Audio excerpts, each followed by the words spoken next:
വിവാദ പരാമർശത്തിൽ രാജിവയ്ക്കില്ല എന്നുള്ളത് മന്ത്രി സജി ചെറിയാന്റെ നിഷേധാത്മക നിലപാടാണെന്ന് UDF കൺവീനർ MM ഹാസൻ. ഭരണഘടനാ സംരക്ഷണത്തിനായി കോൺഗ്രസ് ക്യാമ്പയിൻ നടത്തുമെന്നും അദ്ദേഹം തിരുവനന്തപുരത്ത് മാധ്യമങ്ങളോട് പറഞ്ഞു.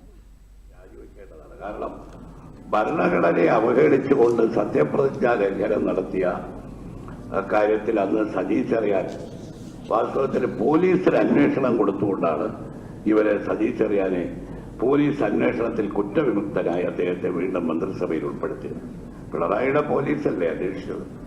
യഥാർത്ഥത്തിൽ അവിടെ നടന്ന പ്രസംഗം, ആ പ്രസംഗത്തിന്റെ വീഡിയോ പരിശോധിച്ചില്ല. അവിടെ പങ്കെടുത്ത പത്രപ്രതിനിധികളെയോ അതിൽ പങ്കെടുത്ത പ്രവർത്തകരല്ലാത്ത ആളുകളെ ഒന്നും അവരുടെ മൊഴിയെടുത്തില്ല.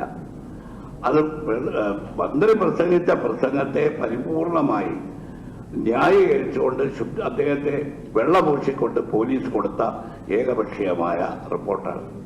ബഹുമാനപ്പെട്ട കോടതിയുടെ ഇന്നത്തെ ആ